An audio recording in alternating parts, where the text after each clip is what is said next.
So I have a client who will remain anonymous, told me he's having an issue with an inexplicable arrhythmia. Now, he does have some congenital issues going on, and they think that it has to do with what's going on when he was born. However, it did remind me of a topic that we discussed in detail in previous 40-day challenges, which is linoleic acid.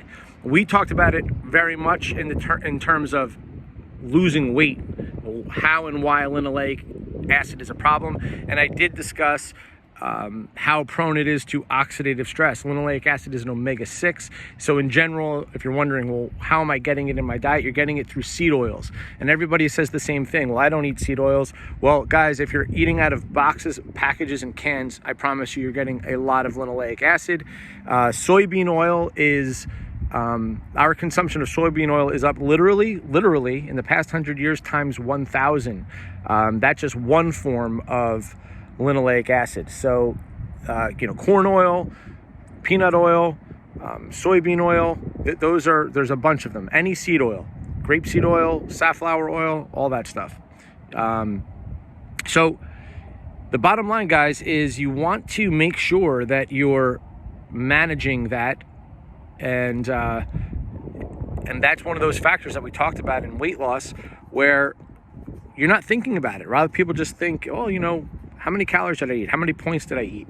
They're not thinking about all of the factors we discussed, how your body's a black box, and what is the condition of my organs, my thyroid, my digestive system, how much muscle do I have in my body, how much more resistant to digestion is protein as opposed to carbohydrates, and what forms of carbohydrates are more resistant. When I say resistant, that means that they're more thermogenic. You're 40% more thermogenic eating protein than carbohydrates, and you're certainly much more thermogenic in that 30% range eating higher fiber forms of carbs. But linoleic acid, guys, the problem is that it's been touted as a health food for years, right? Because it's quote unquote seed-based type oils, and we think that replacing that with saturated fat is a good thing. And I've said it time and time again, saturated fat's not the problem, all right? And it's time we educate ourselves on the facts of the matter, okay? You need saturated fat, you need some omega-6, you need some omega-3. You need all of them, guys. You need omega-9s, you need all of them. But the truth is that we are way overboard on omega-6s, and specifically linoleic acid. So it is linoleic acid that has particular affinities in the heart for that become prone to oxidative stress with the help of iron. And as you guys know, high iron in the blood is a big problem. It's why one of the reasons why men are more likely to die of heart attacks.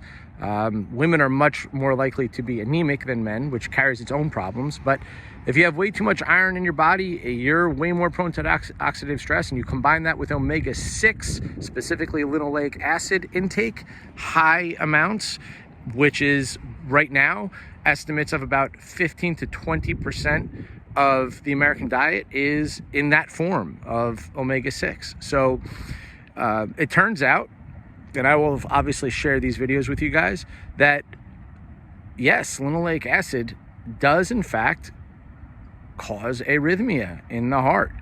If you want to help solve that problem, you make sure that you get enough omega-3 and reduce your omega-6. But the problems go way beyond that. I'm just simply sharing with you guys, here's somebody who has an arrhythmia, goes to the best doctors.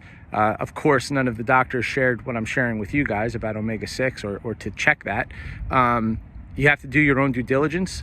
Similarly, right, when you hear about weight loss, how many people go through the 12 things that we went through that nobody thinks about? And that's why America remains so fat, everybody. But there are actually little things we can do to mitigate these problems, and they're actually not that hard to fix, but we have to stop believing the nonsense.